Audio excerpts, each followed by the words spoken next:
welcome back to Culture Binge. This is the Wisecrack podcast that goes far and wide to tell you what's going on in the cultural zeitgeist. I am Michael. I'm joined as always by a woman who's been fighting cyberbullies since the day of AIM accounts, Serby, and a man who will sell you his own thoughts and dreams and desires as an exclusive NFT for $3,000, Alec. $5,000. Yes, glad to be here with you all today. Before we get into it, just a reminder, if you like the podcast, even if you don't like it that much, subscribe, rate, review, use whatever platform you prefer to listen to podcasts, rate it the highest amount of the stars or the thumbs up or whatever. And in your reviews, we love it if you, if you want to drop what we would all be in a certain category. So that means like if we were all a state, which state would we be? If we were all a Class C substance, what Class C substance would we be? You get the point. We'll read some of these later once we get to the emails. But it means a lot to us if you do that. So please do. Now we have lots to talk about today, including NFTs ruining classic YouTube videos, models finding second careers as cyberbullies, and the deception at the heart of our favorite spicy snacks.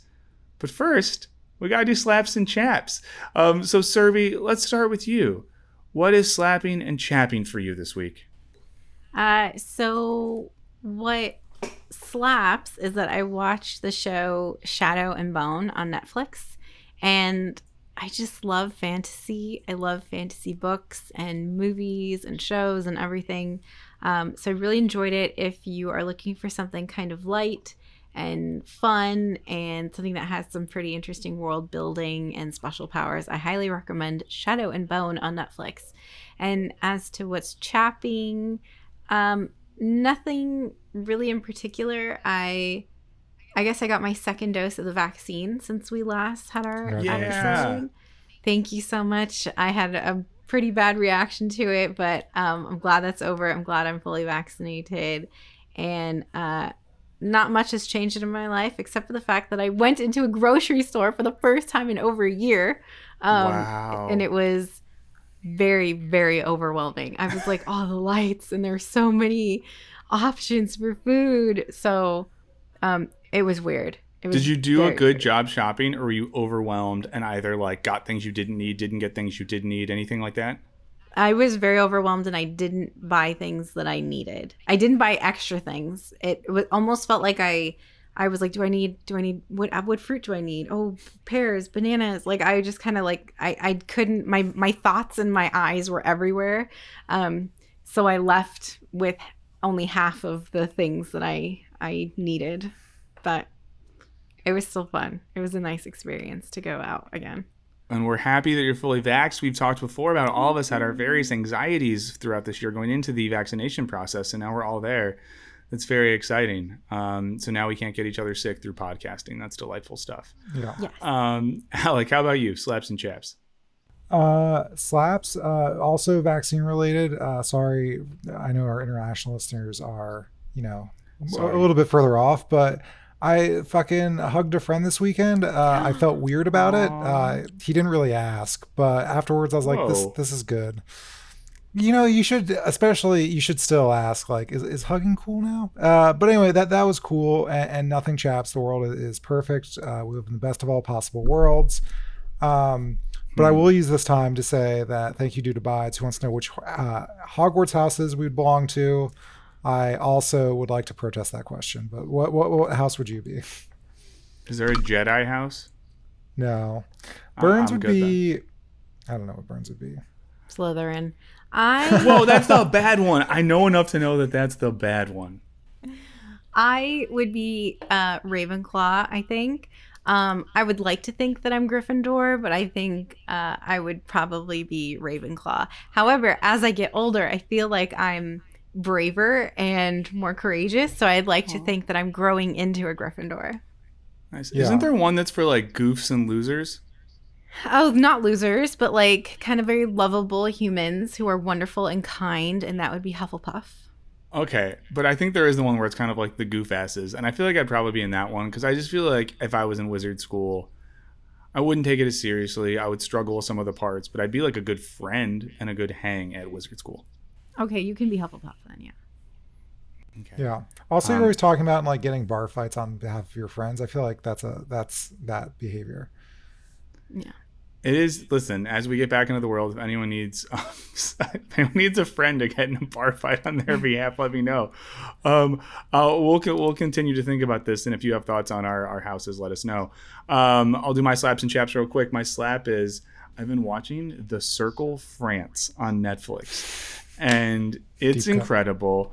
It's helping me with French vocabulary. So I think if anyone out there is wanting to work on your French, it's great for that. But it's just so funny to watch the cultural differences between a reality competition show when it's primarily Americans and it's primarily French people. The French have a lot more strategy, passion, and the food they cook is so much better. In the American one, they'll show people making like grilled cheese and like plain pasta, and the French one, they're really going for it. So I've enjoyed that. And I will say, as a highbrow slap, I've recently been reading the new book by philosopher Adrian Johnston. Highly recommended if you want some intellectual stimulation to balance out the reality show stimulation I've thrust upon you. Chaps, this one's more like a slappy chap in that I'm so excited that, like, and once again, I'm sorry this is the case here, but live music is coming back in America. That's a good thing. The chap is that so many things are happening all at once, because it's like every band and artist is trying to get back out on tour so they can like get paid, which I get. But where I live, at least, like in October and November, it's like everyone's playing all at once, which makes it a little hectic. So too much of a good thing, I guess. So without further ado, let's get into it. Our first topic today, and let me just ask this at the top of the topic. Have you all ever eaten a Flamin Hot Cheeto or any snack from the Flamin Hot family of Frito-Lay's goods? Yes. Okay, we've all eaten them. Up until this point, are you aware of the story of Richard Montañez? No. Alec, have you heard of Richard Montañez before? I know the broad strokes. Okay. He invented it. He supposedly invented it. We'd believed this for a while. I've been vaguely aware of the Richard Montañez story because of the internet radio show Time Crisis, in which the host have a pet obsession with American snack foods and the story of Richard Montañez. So I've heard this for a while. I've always believed that Flaming Hot Cheetos, and this is kind of the narrative. The narrative has been that a man named Richard Montañez invented Flaming Hot Cheetos when he was just a janitorial worker at the factory of Frito-Lay's in Rancho Cucamonga, California. That the origin story of the snack was his wife made this delicious salsa. One day she said, get some of the undressed Cheetos, or like a naked Cheeto from the factory. Let's try to do something. He got like a garbage bag of naked Cheetos, brought them home. He and his wife put an oil spray on them. They got this dried salsa. They put them on. They were great. Around the same time, supposedly the Frito-Lay company had this initiative to encourage lower level employees to pitch products to be involved in the team. So in 1989, Richard Montañez sends samples out to executives, doesn't hear anything, but then bolstered by some this new program encouraging workers to take initiative, he calls the CEO, goes to the company phone book, calls the guy up. That guy comes to Rancho Cucamonga, says, let me see this Montañez guy. He pitches the product, gives them these Flamin' Hot Cheetos, and the rest is history. Now, in the intervening years, he has gone from being a guy on the shop floor to someone who rose up in the corporate offices. He eventually became a VP at Pepsi. Recently, he has a new book coming out telling his stories, and a movie about him is coming out directed by Eva Longoria, which is a fictionalized account of his story, not a documentary, a narrative film. But last week, the LA Times published a story which is claiming that it's all bullshit. The story is written by a writer named Sam Dean. And the story kind of goes through the history of the Richard Montañez story and shows that a lot of it is BS. And also NPR did a Planet Money episode on the same story, which they then had to add some information to because they did an interview with Richard Montañez and they caught some of the BS. Now, here's kind of the real story that the LA Times uncovered. That in fact, the Midwestern branch of Frito-Lay had been developing a flaming hot line as far back as 1989. The project was headed by a woman named Lynn Greenfield, who was in charge of it. It was largely in response to snacks in corner stores in cities like Chicago and Detroit that had local companies that were making spicy snacks largely for Latino consumers.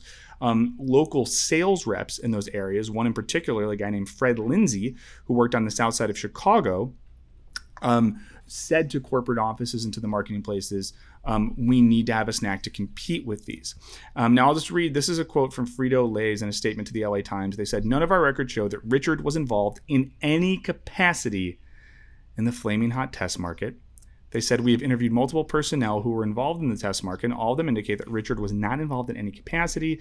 That doesn't mean we don't celebrate Richard," this statement from PepsiCo and Frito-Lay continued, "but the facts do not support the urban legend." So we have data and records showing that before Richard's development of his own product, that in Chicago, Detroit, and Houston, they were already testing this product out. Now, the one thing we do know, and sort of like the partial truth of Richard's story, Richard Montañez did start off working as a janitor machine operator. He did pitch spicy versions of Frito-Lay products. However, the record we have is him pitching Flamin' Hot popcorn.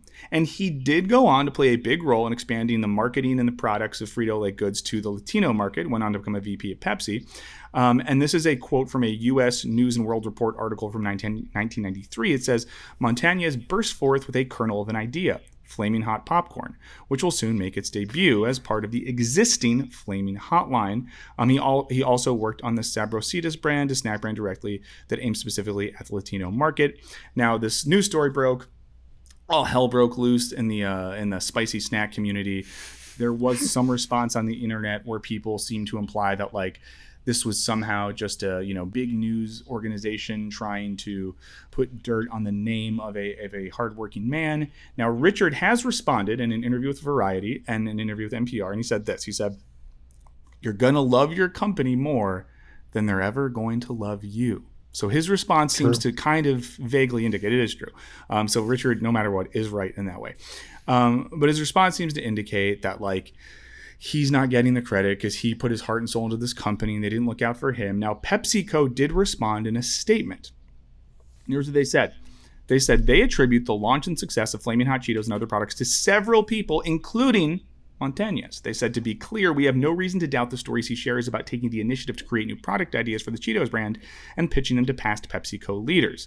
But according to Variety, this is their quote, they said, "The statement appears largely aimed at patching up the relationship with Montañez, who has served as a valuable brand ambassador in books and motivational speeches." So the kind of cynical look here is all of the vague statements PepsiCo has put out since the story broke is basically to say we want to keep getting good PR from this guy without really directly acknowledging that his story is bullshit. But you can look at the LA Times article. A lot of things don't add up. I came into it skeptical because I wanted to believe in the legend of Montañez, but it seems to be kind of BS-ish. Had y'all encountered this recent story about the lies at the heart of the Flamin' Hot family? No. How does it make you feel? Do you feel like you've eaten deception, that you have tasted lies in powdered salty form?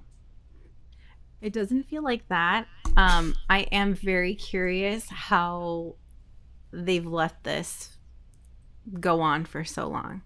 Like, what has the comms team been up to this whole time as he's getting his book deal and his movie deal and things like that? Like, why didn't you shut this down long ago? So the narrative there in the LA Times article, at least, is that there's been so much turnover in the company. And that Richard Montañez's fame has largely been via social media and like online forms of promotion, that this woman, Lynn Greenfield, who did develop the Flamin' Hot line as far back as 1989, she didn't hear anything about this till 2018. And it was literally like she saw somehow on the internet an article about this and immediately was like, whoa, that's bullshit. She got in touch with the company, wrote an email that said, "Can someone look into this? Our team is the one that developed this." Frito-Lay then did an internal investigation starting in 2018 that kind of tried to find a paper trail. They've kept it vague and said like, there's not records for a lot of stuff. They've said maybe it's the case that this Midwestern team was developing a product and at the same time this California team was, so maybe it's like a great minds issue. And then one of the former CEOs of Frito-Lay, who I guess is friends with Montañez, said something to the effect of like, he's a good storyteller and he tends to embellish a little bit, but that doesn't take away from like the core of what he's saying. I think there's like not an incentive for the company to stop it I mean, if you're the person PR. who wants credit, yeah, it's the PR, and also like in a much, much, much smaller and inconsequential way. Like I've dealt with some people who like have misrepresented like the work they've done at Wisecrack in small ways, and I don't think any of them were malicious or anything. And it's just like I don't like it because it's not true, but like the there's no benefit to like stopping it, and the only risk of like this person getting mad and like causing a shit show or something. And similarly, like, you know, if you're the person who created it, again, I would be mad, but you know, Frito-Lay is getting good press. It's a rags, like it must be great to work for them because you could be a janitor and end up being a VP. But yeah, I do wonder though, like, how did he go from janitor to VP if not pitching them on dope snack ideas? Well, and that's what they seem to acknowledge, that like he did pitch ideas, he did take initiative.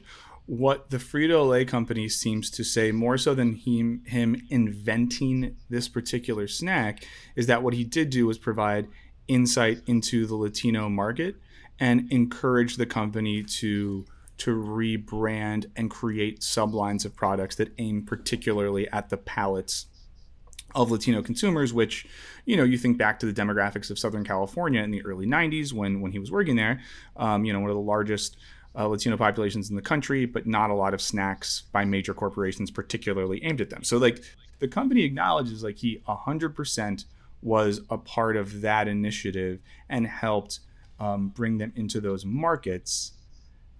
I think that the sexier story, of course, is that he, you know, this narrative of him stealing, kind of sneaking out undressed Cheetos and his wife and him coming up with the snack themselves, and, you know, the narrative of him calling up the CEO as a janitor. But of course, what you learn in the LA Times story is the executive he says he called was not working for the company when he says he called him. Nice.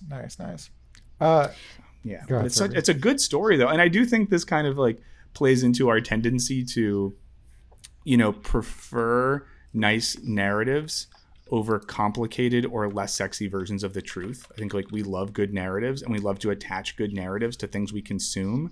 So part of me thinks that that's why this could have gone on so long, is that it's such a good narrative. Like, who wants to be the one that pulls the rug out from under that?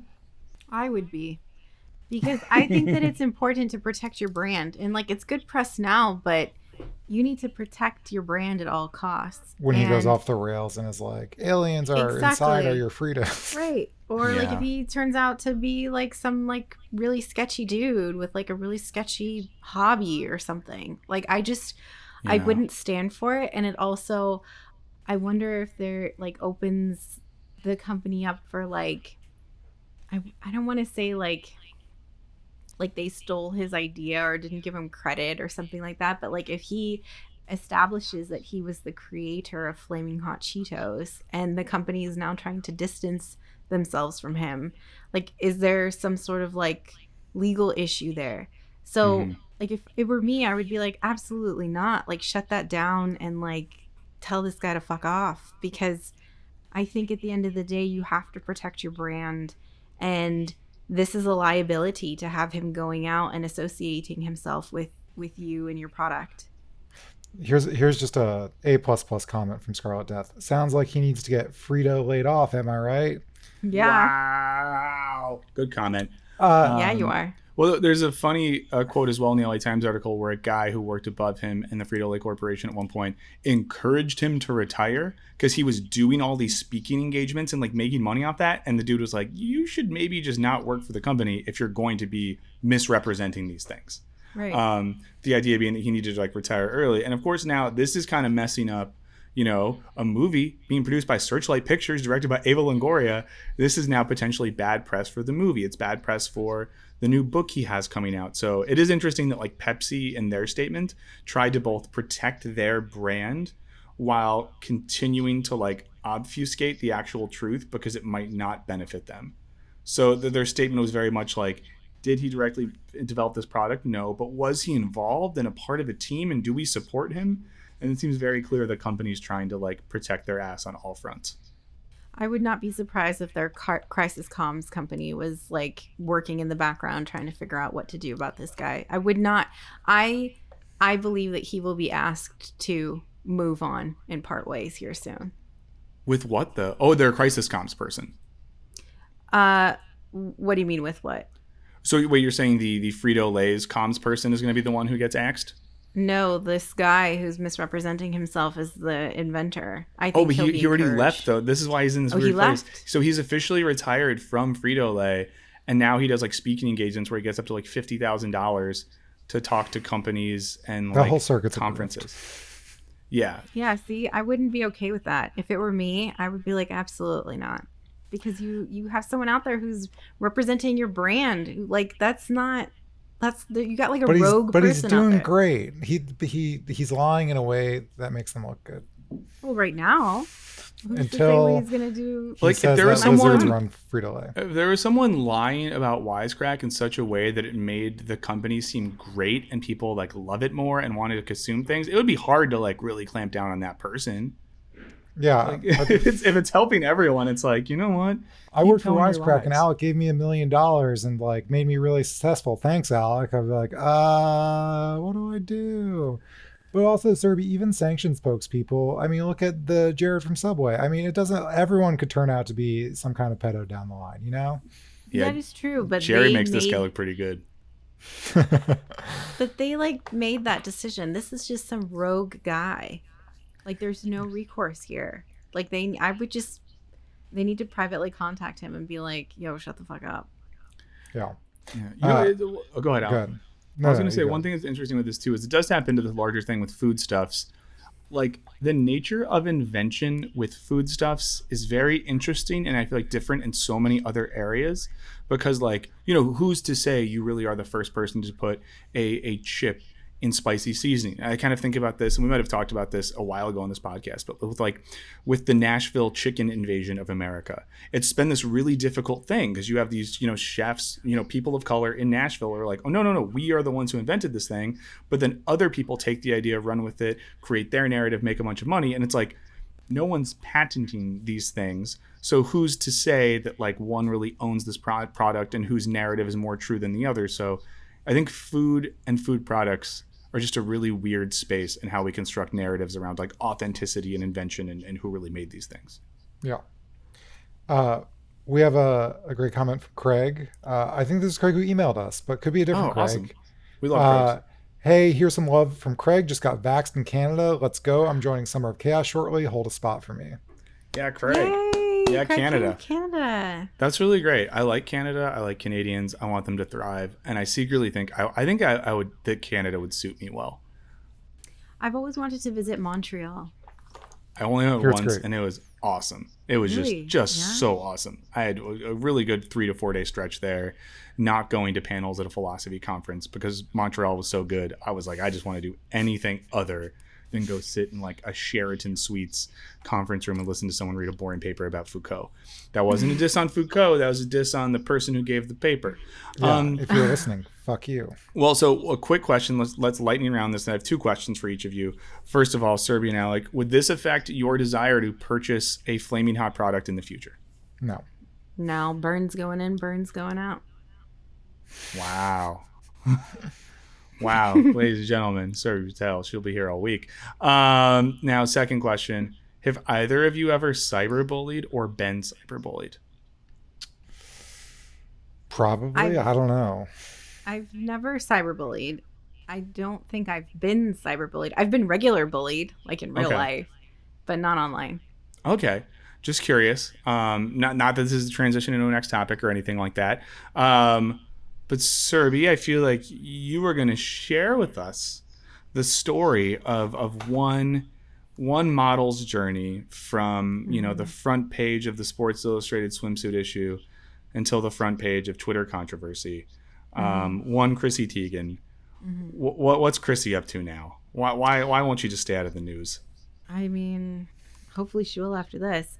We have 2 individuals who play a major role in this story. We have Chrissy Tiegen and Courtney Stodden. So Who are both of these people? I Okay, know Chrissy Teigen's name, and I know she's famous. That's all I know. Wow. okay, here we go. So Chrissy Teigen is a model. She's an actress. She's an influencer. She's also like an aspiring chef and has like a line of like baking products or something like that. She's also married to musician John Legend, and she's well known on Twitter. So people know her for her hot takes. She I do know those, is yeah. Flamin' very hot takes. famous for standing up against bullies and speaking out when people are unkind. I think she had like a big spat with like Trump or something at one point, or a bunch of conservatives and things like that. So she's been quite famous for the last few years. And a couple months ago, she said that she was going to quit Twitter because she was tired of the 1-2 punches she kept receiving. Now, the other individual is Courtney Stodden. She is a reality TV star who was in the news in 2011 because she married a then 51-year-old man named Doug Hutchison, who played a really creepy prison guard in the film The Green Mile. Okay. And Courtney was 16 at the time. He was 51. Oh, quite She quite was the age 16. difference. Also, Right. what reality show is she on? I'm not sure. Okay. I was like, oh god, this. No, is there's a just- lot of them. So. Yeah. So rather than focus on the fact that this 51-year-old predator was taking advantage of a 16-year-old child, the media and many celebrities focused on Courtney, and she was scrutinized and harassed. She was ridiculed.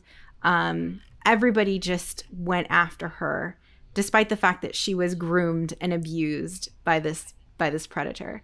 It was absolutely terrible. So fast forward from 2011 to today, during an interview a couple weeks ago, Courtney Stodden said that was a very difficult period in her life, and she said that she was groomed and abused and all of these things. And she said that Chrissy Teigen was one of the individuals who bullied her, and she said Chrissy Teigen wouldn't just publicly tweet about me wanting to take a dirt nap, but she would privately DM me and tell me to kill myself. Publicly. Jesus. Yeah. So publicly, Chrissy Teigen would tweet things like, "My Friday fantasy, you, dirt nap, baby." She would also tweet, "Go to sleep forever."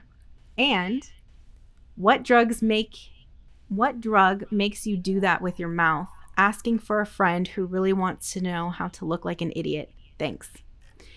So Courtney Stodden, and mind you, again, Courtney Stodden was 16 at the time. Yeah. So in a desperate attempt to prevent all of this backlash that was coming at Chrissy when this news came out a couple of weeks ago, Chrissy Teigen released an apology saying, "I am ashamed and completely embarrassed at my behavior, but that is nothing compared to how I made Courtney feel. I've worked so hard to give you guys joy and be beloved, and the feeling of letting you down is nearly unbearable. Truly not my only mistake, but surely won't be my last, as hard as I try, but God, I will try." And Courtney Stodden replied saying, "I accept her apology and forgive her, but the truth remains the same. I have never heard from her or her camp in private. In fact, she blocked me on Twitter. All of me wants to believe this is a sincere apology, but it feels like a public attempt to save her partnerships with Target and other brands who are realizing that her wokeness is a broken record."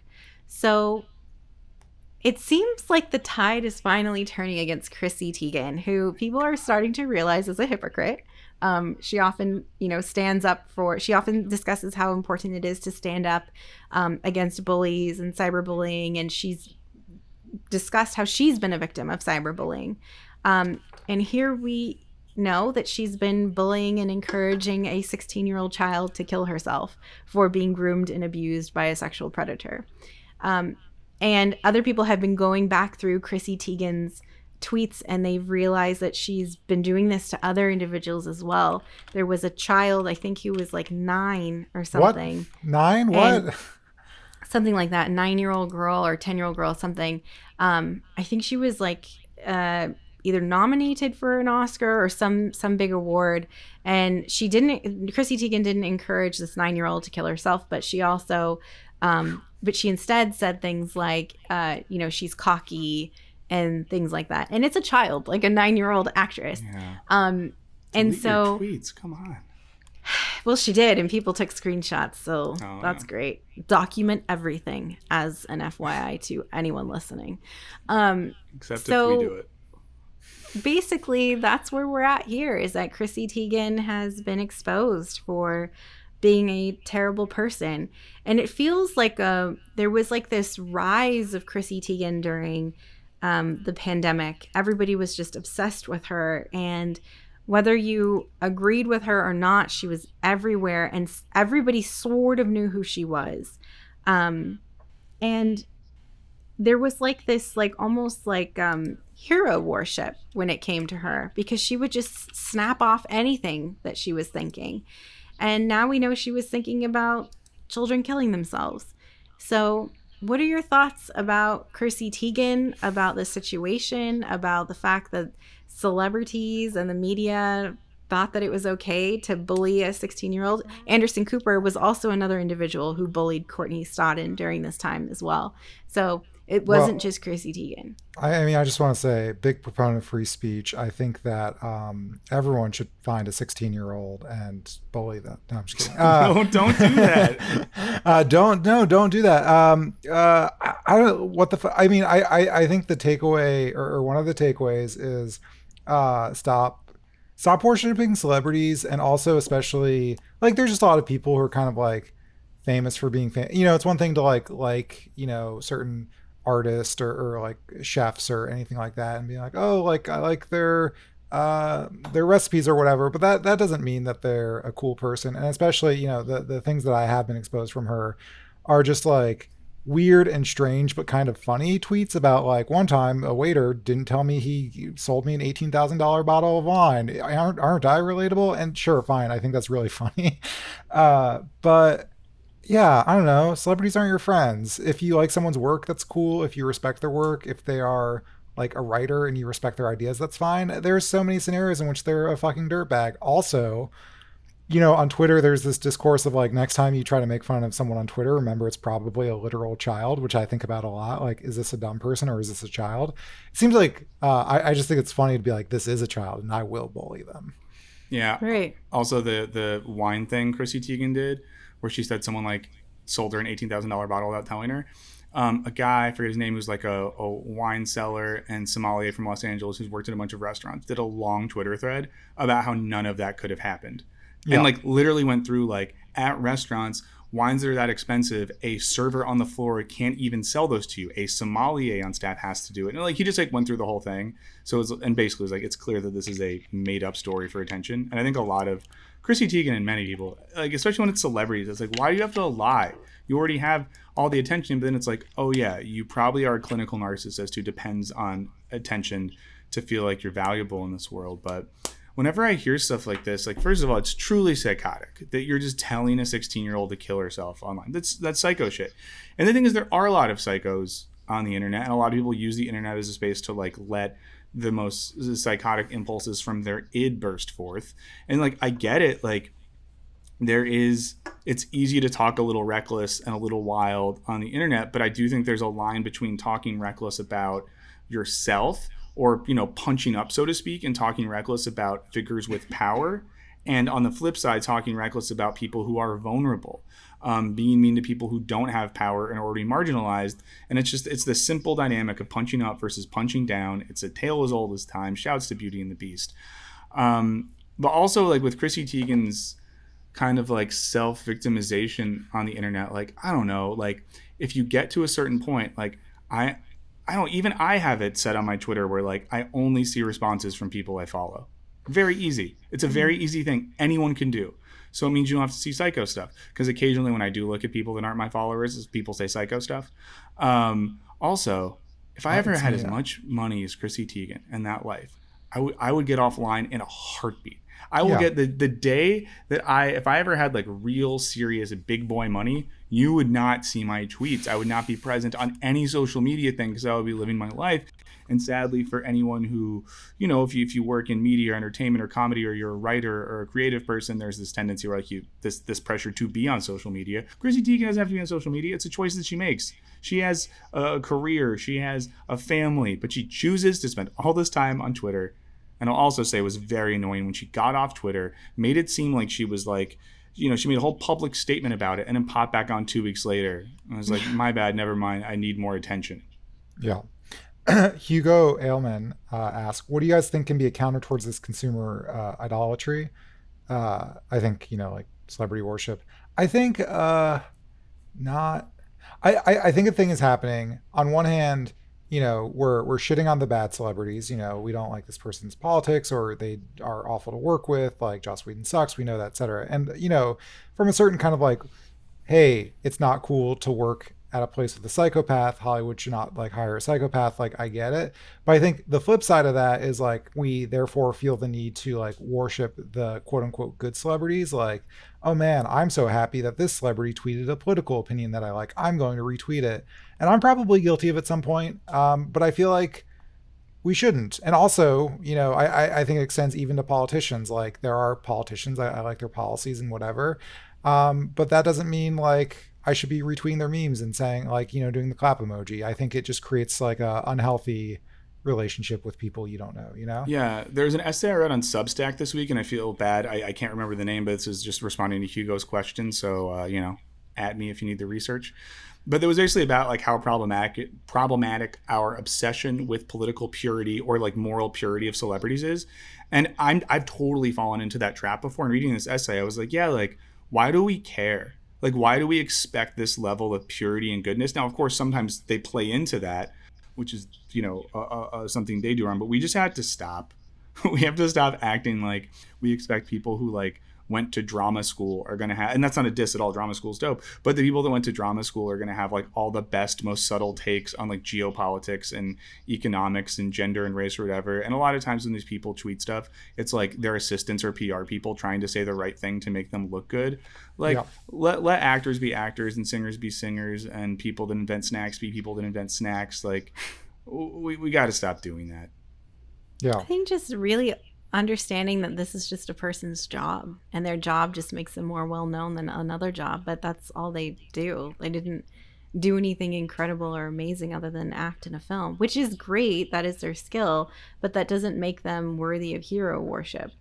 And I think also having a stronger sense of self, like you shouldn't base like, what I've seen is I'll see friends or, somebody will retweet a celebrity and be like, this, exactly this, and like pointing up arrows and stuff. It's like, yeah, well, that's great that you agree with it, but don't take that and like absorb it as part of your soul and be like, I completely identify with Chrissy Teigen because she also hates Trump. Like, you can hate Trump yourself if you want, but don't align yourself with people just so quickly, I think. Yeah, and this is why today we're announcing the hashtag Culture Binge Challenge. Hashtag Culture Binge Challenge, it's a thing, which means we're going to stop retweeting celebrities and politicians. Just stop. Retweet a friend's good take. Retweet a funny meme or an article by a writer you really like, a video you really enjoy, a song that really bops. But the hashtag Culture Binge Challenge, no more retweeting the takes of celebrities and politicians. Sorry, Alec, I didn't mean to interrupt, but corporate just told me I had to say that. We got a lot of great donation questions. I mean, they're great because they're donations, and they're great. They're also great questions. Sometimes the donations are just like, hey, I love you guys, which is also cool, but it is a great question. S.J. Riker, how much of this do you attribute to the rise in parasocial relationships in our society? And I think my immediate take is only partially. I was just thinking before this about, I think there's a component of this, the kind of like celebrity, like this celebrity's bad, this celebrity's good, has been a thing happening. Like, for instance, like the Dixie Chicks were canceled by conservatives, like, during the Iraq War, or Janine Garofalo was like blacklisted after speaking out against the Iraq War. But So like on one side, you've got like a group of people being like, fuck this celebrity, like fuck Chris Pratt because like he associates with this like anti-gay church, whatever. But then that I think that necessarily makes the other side be like, well, now we have to defend them. Like we have to defend the Dixie Chicks. We have to like elevate them. Or like, people on the right might feel the need to defend Chris Pratt or, whatever. And I think parasocial relationships play a role in that. But I think it's like politics as spectacle, I guess. Yeah, I do think like the parasocial relationship thing is sort of like I don't know, just a dark side of like the commodification of personality and the commodification of lifestyle, where even like, and we'll hopefully pick it back up right here. If you're watching live, this is how. Here, let me close Chrome. This is how the donuts get made, ladies and gentlemen and people. I have a bad computer now. Everyone can know that. But what I was saying before about that is, I think things are becoming commodified that shouldn't be commodified. We are living parasocially through others rather than living our own lives, and we can blame people for that. But I think it's sold to us in such a damaging way these days. And I think even like it's gotten to the point where people even like look at like these social media accounts for some like prominent activist, and like, is it really about activism at this point, or is it about participating in some sort of like virtue-based parasocial lifestyle? I just think we're trying to make things a lot cleaner than they are, where there's the good guys and there's the bad guys, and we like the good guys and they like the bad guys, and it's a lot more complex to think, I guess, a little more critically about who we are spending our clicks on and things like that. All I have to say is we're all bad people. All right. I think it's time. Is it time to get into the question of all questions, which is, what is the limit of the NFT? What can and can't the NFT buy and unbuy? As some of you know, we've talked about NFTs here before. We did a video that was really good. And I can say it was really good because I didn't write it, so I'm just really giving praise to our wonderful team. But we did a really great video on NFTs. And Alec is here with his new segment, the hashtag Culture Binge NFT Update, sponsored by. And I'm kidding. But Alec, what's going on with these NFTs, man? Well, one specifically, there's an article in Gizmodo. Charlie Bit My Finger will disappear from the internet, written by Shoshana Wodinsky. Charlie Bit My Finger. Are you guys familiar? Yeah. Oh, of course. Can we get an impression, Serby? Charlie bit my finger. That hurt, Charlie. Yeah, it's a very random old video of two toddlers being toddlers and saying weird, goofy things. But 55-second clip of a toddler happily munching on his brother's hand is being pulled from YouTube after being auctioned off as an NFT this past Sunday.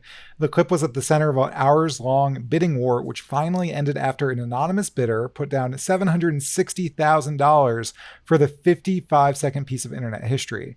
As for now, the video is still live on YouTube. This article is a little old at this point, albeit unlisted. The auction site that was created by the Davies Carr family behind the clip noted that it's soon to be deleted.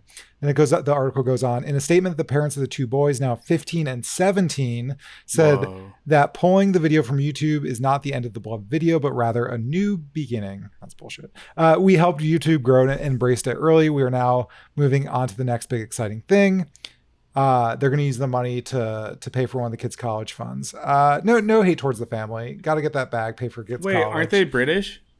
Oh, yeah. Well, if they have affordable college, then fuck that. No, I don't know. No, this isn't a hate on the family, but I think I think it's interesting for one specific reason. Well, okay, NFTs are a lot of things, but this is kind of like a trend of make an NFT destroy the original thing. There was like a Banksy that was destroyed, whatever. This might have been a thing I brought up before, but it reminds me of the enclosure movement in England. I will explain that. Give me a second. But this is sort of like digital enclosure. So the basic idea is that a lot of things on the internet, there is no scarcity. There is theoretically, an unlimited amount of times you could watch a YouTube video, you could access this thing, you can share a meme. There's just, it's not like, trees where you'll run out from cutting too many of them down. Historically, in the 1600s in England, Land was a thing that was open. Peasants just had like a right to use land based on like ancestral rights. They could farm it, they could forage off of it, they could hunt off of it, whatever. And for a variety of complicated reasons, the feudal lords and aristocrats were like, no, fuck this. We're going to enclose the space to make it private, cutting peasants off from their land. And they were sort of forced into different kinds of wage labor or serfdom as a result. They couldn't feed themselves. Similar things happened in the, I want to say 1800s with the colonization of Latin America, where you had indigenous people who would live off the land, but coffee plantations needed workers. So they got the government to be like, hey, we're kicking all these indigenous people off of their land. Now they'll literally starve unless they take a job off of the coffee plantation. But the enclosure is interesting because, again, land, not an infinite commodity, but necessarily the sort of artificial creation of scarcity to force people to, enter into sort of like the capitalist economy. And I think that's like a great metaphor. I mean, NFTs is this, but I think it's kind of a thing happening on the internet. Again, lots of it is not scarce, but we have digital rights management on music. We have paywalls behind, closing people off from the New York Times and other things, which subscriber-based journalism, I'm not shitting on it, whatever. But I don't know. I just want to sort of ask you guys talk about this kind of creation of artificial scarcity through NFTs. I don't like it for stuff like this. I think that like I don't know, like, for example, I pay for some digital subscription services to read them because I want to read high quality essays and journalism, and I totally believe people should be paid for the labor they do. I try to, whenever I can, pay money for the music I listen to, and if I use streaming services, make sure I'm buying concert tickets or merch from those artists. Like, I think that is all good, and it's good because effort goes into those things. The same reason why, like, I don't feel like a corporate shill if I ever encourage people who follow Wisecrack to join our Patreon, because I know it's a way for them to support the work we're doing, and I know how much work goes into the product and the content that we make. But if I catch a video of my kids goofing around, that's not creative labor. I pulled my phone out and I caught a dumb fun moment, and I don't think that I should be able to make that should be a commodity that I'm now able to like wall off and build a little world around. It's like we had America's Funniest Home Videos. I guess we still do, and it's hosted by Carlton from Fresh Prince. Alfonso Rivera, I think his name is, yeah. And but when people submitted videos for America's Funniest Home Videos, they were mostly just like, this dumb fun thing happened at our house. The dog hit the kid and the kid cried, or whatever it might be. That didn't sound funny. That just sounded like a dog abusing a child. But they send the videotape in, they get some laughs, and maybe you win like, your $15,000 or whatever. And we accepted that was normal.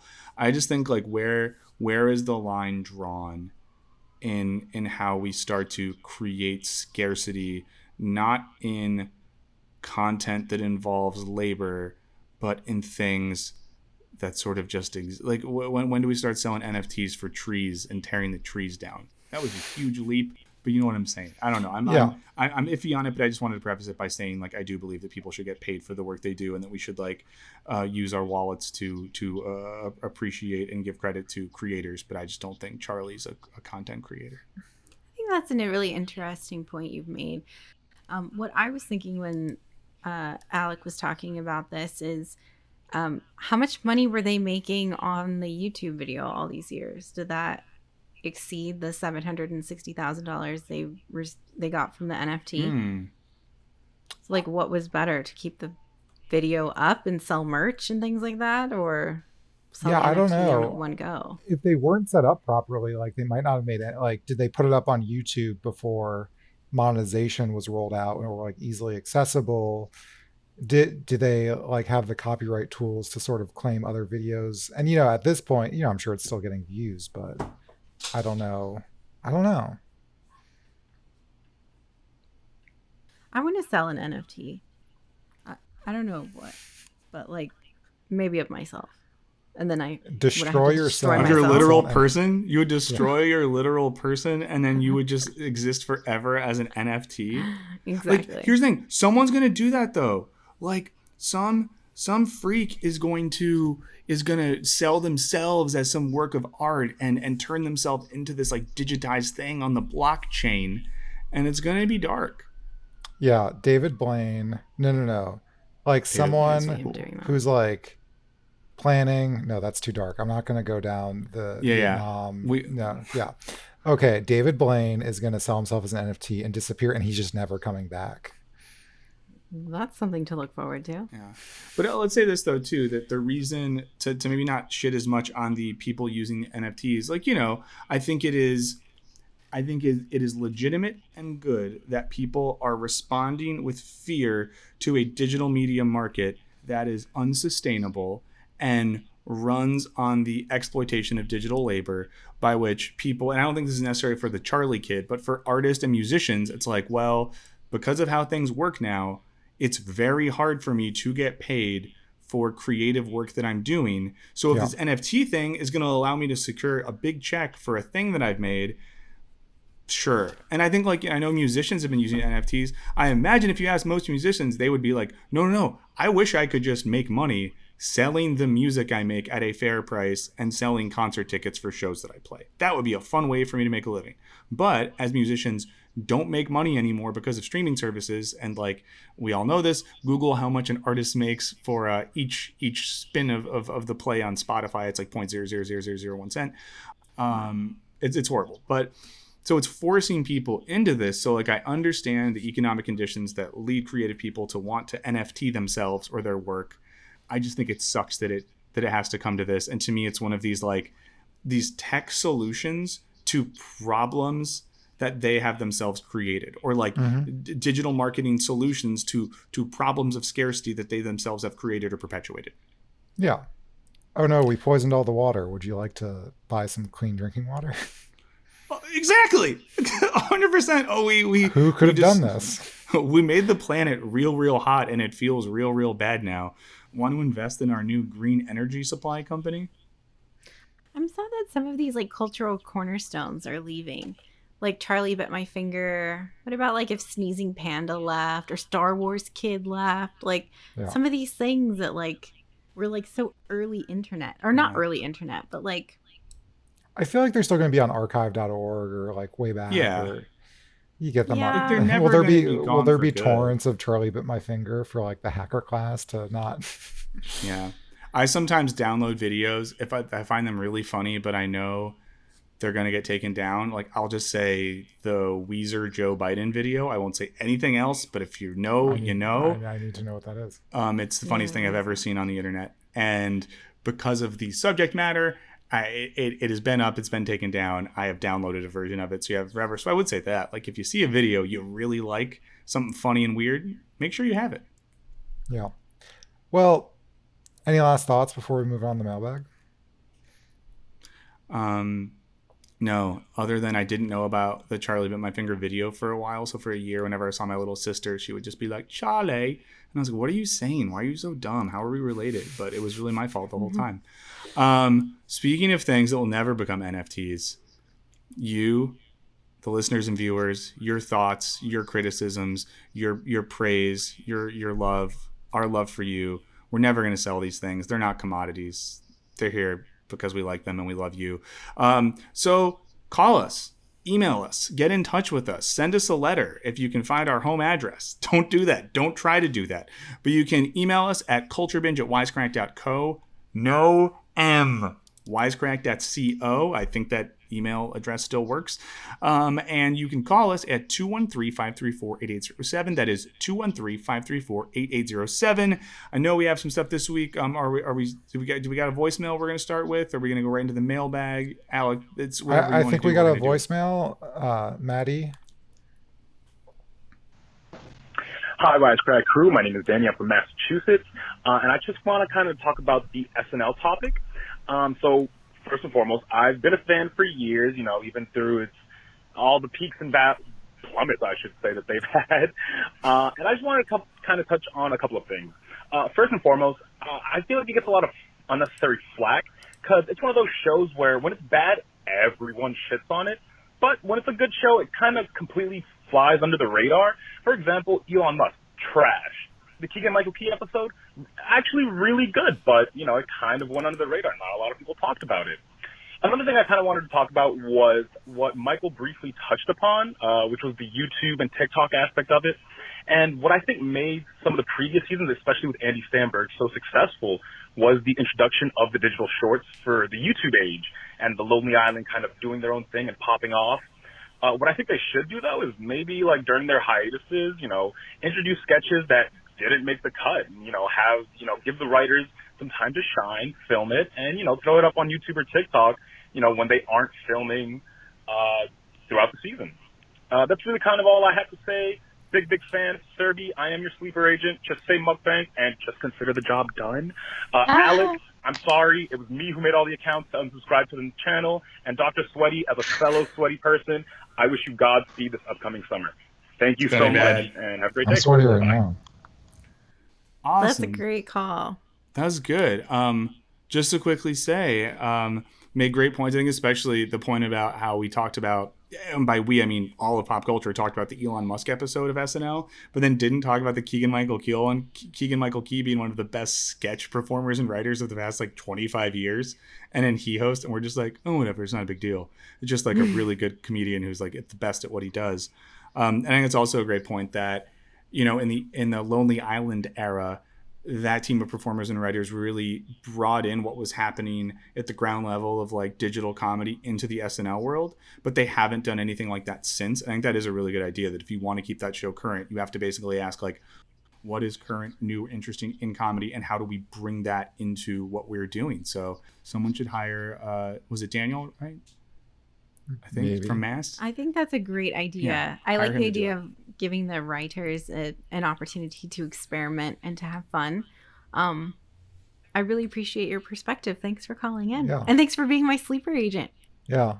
The SNL writers should just do the this is the digital shorts of this era, is the TikToks where they play every single role. I really like those. Yeah, I think Chloe Feynman, who's a newer cast member, is really good at those, and that's like how she got her job on the show. Also, I'll just say too, now we're talking about SNL. It looks like everyone, a lot of people on that show who are good are all leaving, so it'll be very interesting to see what happens soon. Okay, what do we got mailbag wise? Yeah, just a couple of emails. Well, one from John, who says, "Hello, fellow culture bingers. You asked for a list of everyone on the podcast. What they were, what would they be? Here are my $1 million ideas. If each of you were an academic discipline." Michael, ready for this? Pre-law, because he can't stop himself from saying object in seemingly every case, even if it draws attention from the subject. For instance, this is objectively bad versus this is subjectively bad. Do you do that? I don't know. I believe this person, if they took the time to write that email, it's going to affect how I speak for weeks now. So yeah, I've noticed that you do that. This is objectively bad. It's not to say that it's bad that you're saying that, but, like, I have noticed it, and whenever you say it, It makes me smile. It's important to differentiate between what is objective and subjective, even if we're being hyperbolic. Yeah, I mean, just for me, it's all about tort reform. So yeah. I have some thoughts on that. I can share them later, but it's all about torts. All right. So next up is me, Alec. Astrophysics, Cool. because he recognizes that dark stuff exists in the universe, and he can't stop talking about how much dark stuff there is in the universe. This is really good. That's an interesting take. But when pressed, he refuses to say what that dark stuff really is. Dark stuff equals chaps. And finally, we got Serby, literature, because she was created to be our nuanced, transcendent moral consciousness, and most of us, in fact, get to know her through the artifacts of pop culture rather than direct experience. I get the first half of that description, but not the second half. I am a lot less interesting in real life. Yeah. Well, don't tell him that, though. Yeah. No, but I just develop that parasocial relationship. Everything Let Serby them says have the is fantasy. True. Okay. All right. Next email is from. Let's go to Carlos. That was a really great list, by the way. Thank you for doing that. Yeah. Super Thank creative. you. Even though I got screwed, thank you. Pre-law is great. I object. You're gonna end up defending something awful like Texaco or cops. That was an objectively good list. It was subjectively good. Okay, keep going. So Sorry. Carlos is emailing us last episode. We were talking about Elon Musk, talking about being on the autism spectrum on SNL. So this is about that.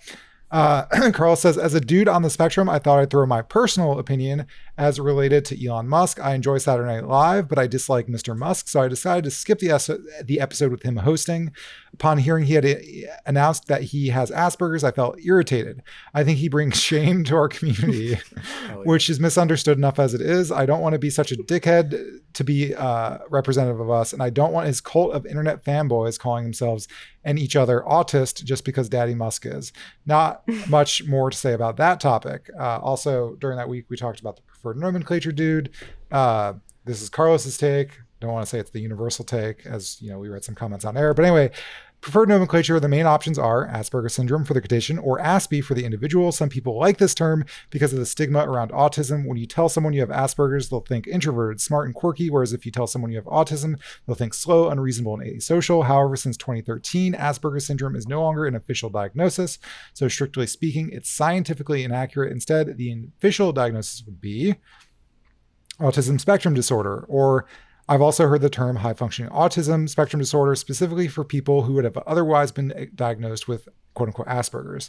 In other words, ASD represents the entire spectrum, but Asperger's only encompasses a subsection of it. The high-functioning part is a little problematic because it implies certain people with autism function less when they actually just function differently.